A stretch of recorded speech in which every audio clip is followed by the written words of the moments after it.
The Atheist Debates Patreon project presents Hyperbole Will Destroy the World. Again. Hey everybody, recently on Twitter, I posted a link to a video that Jimmy Snow had done, basically telling people not to be stupid about the attempted assassination of former President Trump. What Jimmy was pointing out and what I was trying to share is that we need to caution people not to fall into conspiracy theories, not to make decisions before, all the evidence is in, and not to celebrate or encourage violence. There may, in fact, be a time and a place in somewhere, where that changes. But to celebrate violence is a problem. And if our side has been calling out the other side for raising the temperatures with regard to violent rhetoric, then it just makes us hypocrites if we do it. That was it. That was the video, was a cautionary tale saying something bad has just happened. Don't rush to judgment. Don't start spreading misinformation, and don't be celebrating the violence. We hate them too, but that's not the way.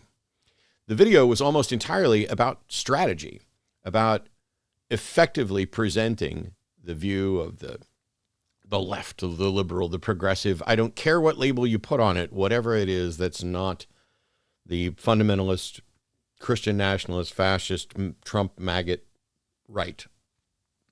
Now, I understand that everyone, including me, is incredibly frustrated, short-fused, irritated, terrified of the future of the state of the world. I've had to make changes. I'm no longer commenting with any sort of corrective information on any social media related to political stuff.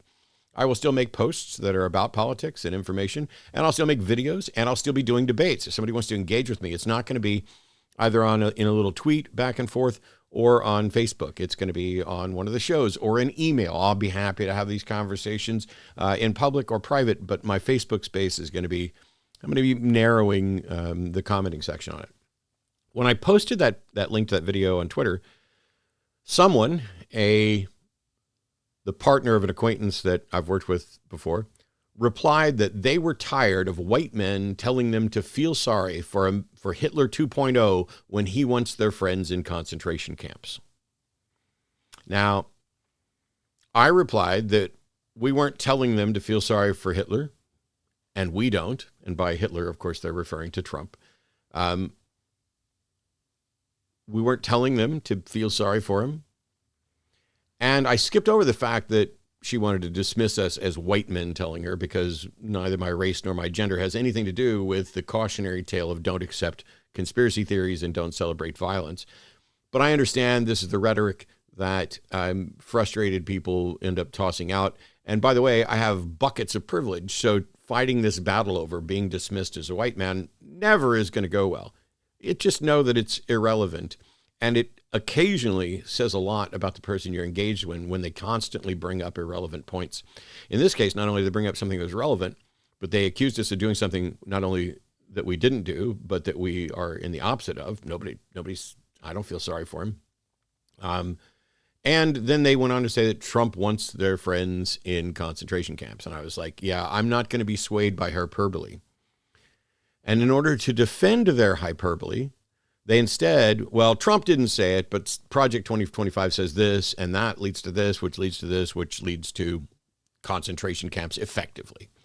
So what they're saying is that when I said I'm not going to be swayed by the hyperbole of Trump wanting their friends in concentration camps, they basically were acknowledging that I was correct, that Trump didn't say that, but somebody else said something that they could then stretch and interpret down to this. And in their defense, they shifted to Project 2025, which isn't Trump. And yet we know that's what's going to happen. We know the Heritage Foundation is responsible for the justice names that end up changing the Supreme Court. Project 2025 is dangerous and may result in the very things these people are afraid of. But people are frequently exaggerating this and many other things. So this developed the Twitter thread into a variety of attacks, followed by 2 videos from folks trying to use my name to get clicks. One of them didn't even make any attempt to engage. The other one, we engaged on Twitter briefly and then blocked him. But 2 cis dudes, I'll ask, even though that's irrelevant, And in the spirit of their friend's dismissal, suggested that I'm being a bad LGBTQIA ally, I'm being a bad ally to women, I'm enabling the conservatives, and I'm blind to fascism. And mostly, I'm engaged in pedantry. I'm engaged in pedantic points, which, by the way, is an admission that I'm right. They didn't bother to show where I was actually wrong on anything because they can't. I'm talking about strategy. And as far as I can tell, I'm correct about the strategy. And I'll get more into that in a minute. They just didn't like the fact that I was focused on strategy instead of just offering a group hug to Hyperbole.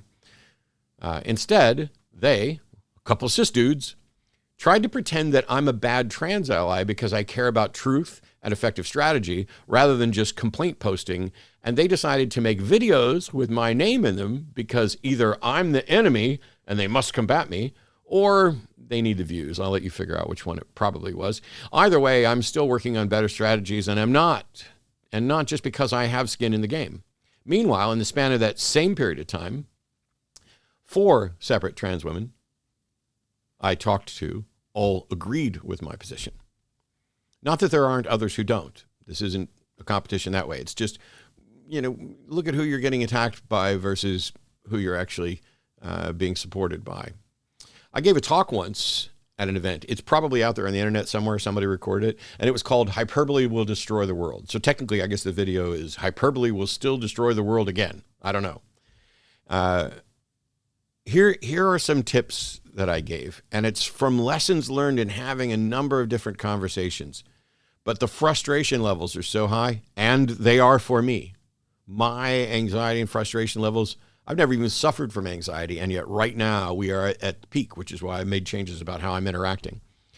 So first of all, do not assume or assert motivations or intent that you can't demonstrate. You may be right, but if you can't demonstrate it, you've adopted a burden of proof that you can't meet and that will ultimately hurt your cause. If you make claims about what they want to do and you can't show that that is their intent, you've now made a claim that is either false or not able to be demonstrated, or possibly just hyperbole about your suspicions and fears. And they get to dismiss you. In some political realms, they just say, oh, that's Trump derangement syndrome, or you've got the woke mind virus. Because if you're making false accusations, you get dismissed, rightfully so, because you're not being an honest interlocutor. But also, your issue gets dismissed by the very people you should be wanting to reach. And that's the mistake. I'm going to give a couple examples real quick. One is on the subject of abortion. I have this conversation over and over again with a number of different people, including my ex-wife. If you say that the people who are opposed to abortion want to hurt women, if you say they want to make women slaves to their biology, if you say they want to punish people for having sex, you might be right, but you probably can't demonstrate that for the overwhelming majority. And for many of the people who are opposed to abortion, you are just going to be wrong. When I was a fundamentalist Christian, I was opposed to abortion.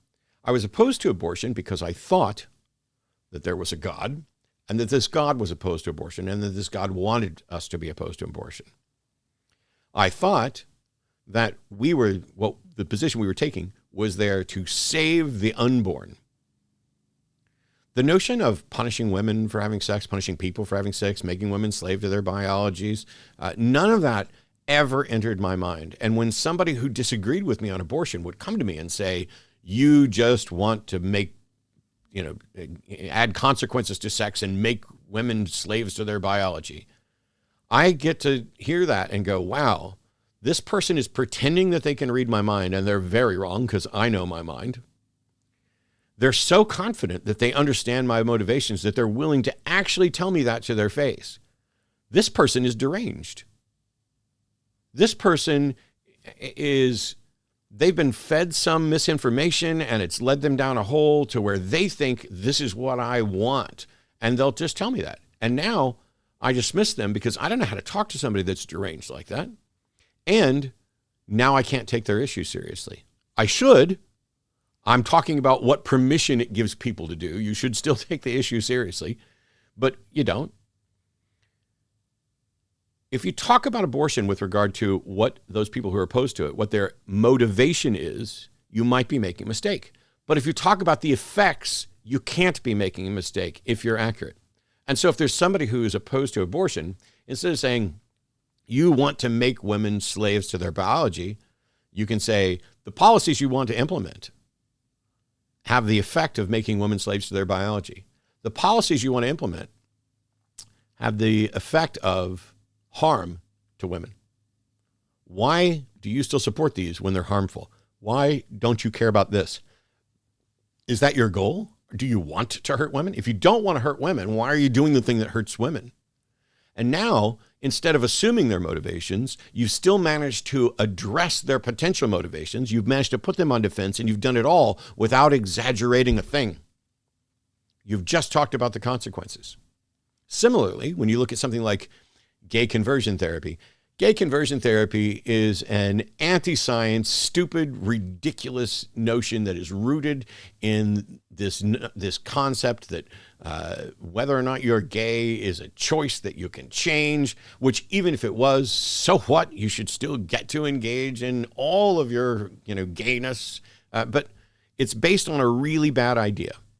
And we know that gay conversion therapy doesn't work. It harms gay people. And it can result in an increased rate of death and harm to gay people. If you go up to somebody who supports gay conversion therapy and say, you just want to hurt gay people, when their mindset is one, no, I want to help gay people, there's a fundamental misunderstanding and disparity between what you understand about being gay and what they understand about being gay. And when you talk about their desires and say, you want to hurt gay people, and they're like, no, I want to help them. I want to help free them from, this thing or whatever. Or they've been given misinformation. They have misunderstandings, whatever.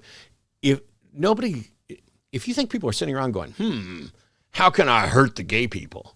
There's probably somebody like that out there. The world's full of just awful people. All right. The world isn't full of awful people. That's hyperbole. The world has people who are consistently awful.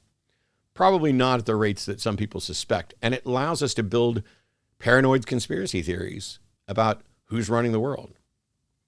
There are lots of ways to address those individuals who are wrong about gay conversion therapy. You can offer rebuttals. You can offer better information. You can attack that what they're doing is in fact hurting people and resulting in death. And instead of assuming that that's their goal, put them on the spot and ask them to defend the real harm and why they're not opposed to it. This is vastly wiser than acting as if you know their inner secret mind when they may not.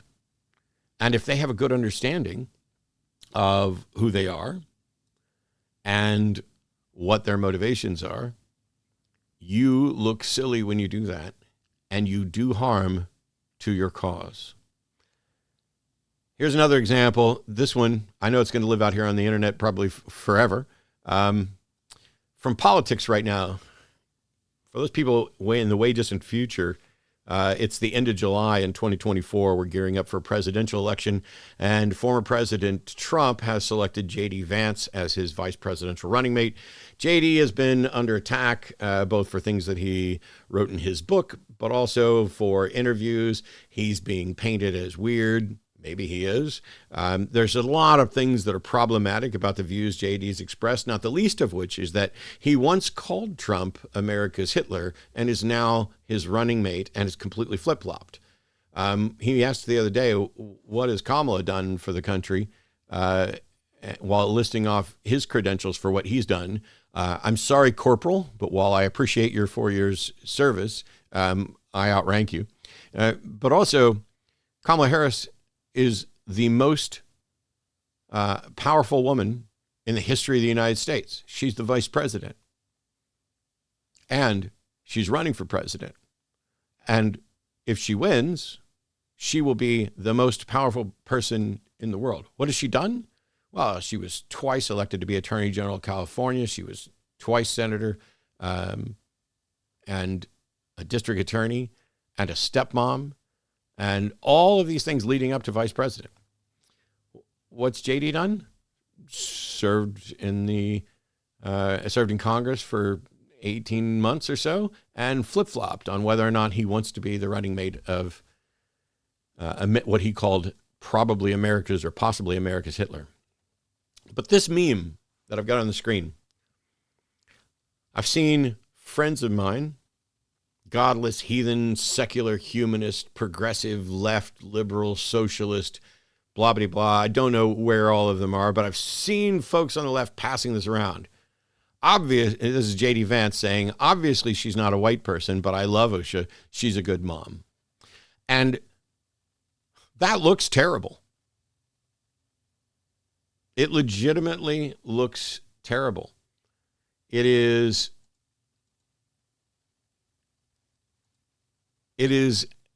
the sort of thing that adds to this narrative that he's weird or problematic.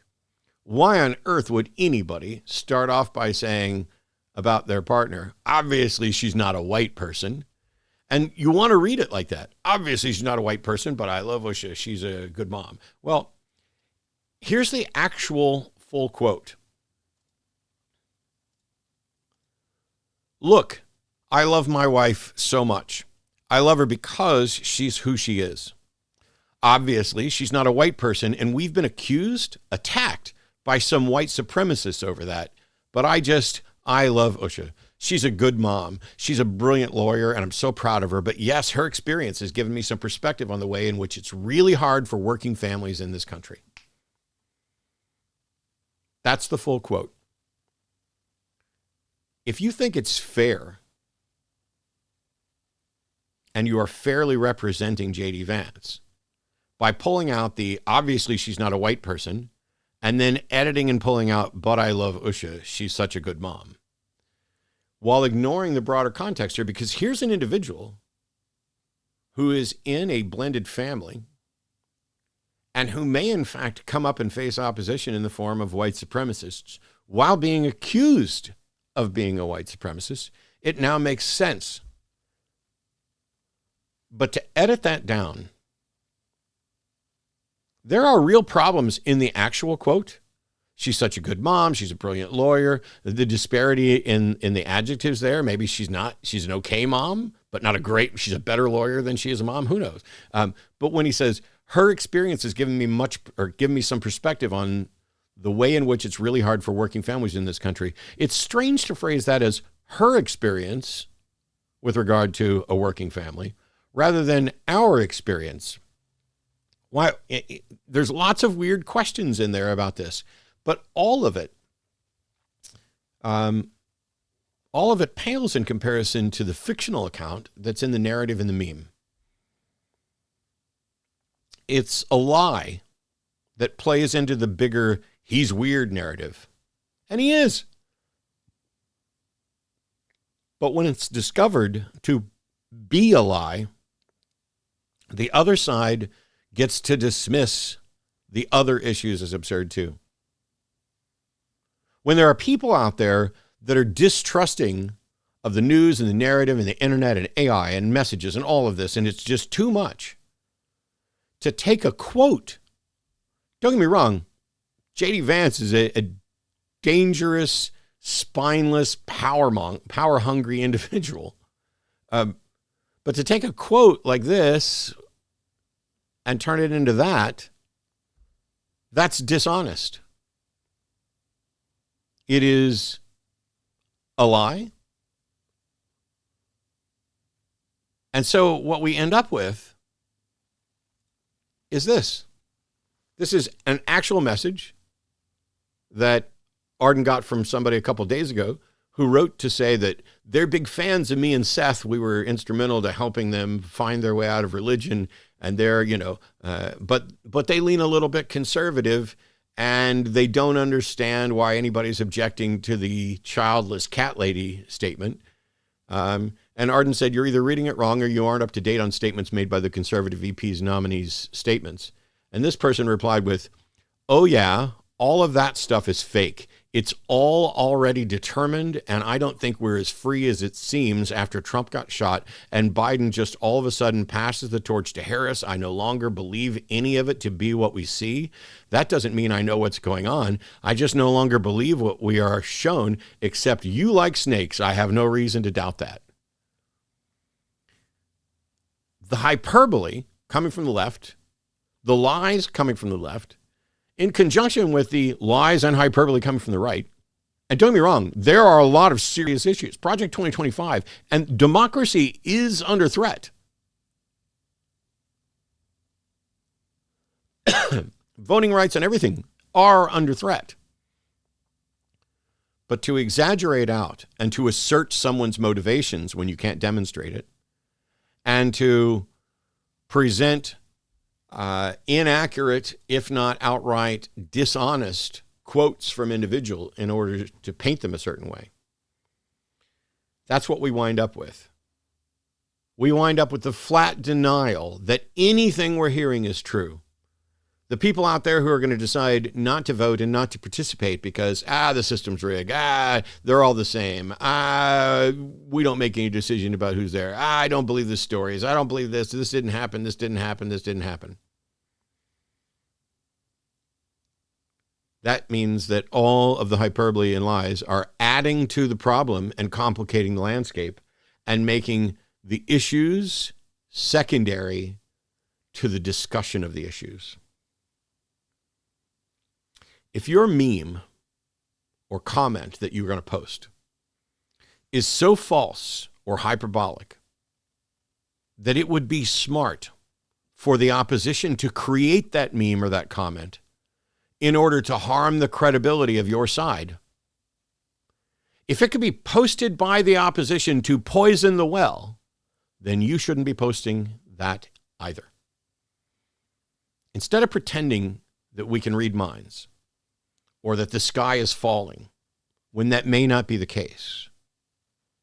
Post that they seem to be okay with the consequences and ask them for their defense of the harm that will result, the harm that their views do, and then get them to defend why they don't think their views are likely to result in the harm the rest of us think is coming. But when you say you want, or they want, and you're wrong, you just gave them permission to dismiss you and dismiss your cause. And when we run around attacking the people who are the good allies on our side because they care too much about strategy or truth or hyperbole by saying, well, they're just being pedantic, that's an admission that you don't care enough about truth, hyperbole, or strategy. And now you wind up not being taken seriously not only by the opposition and the potentially reachable people somewhere in the middle, but also by people on your own side. How's that working out?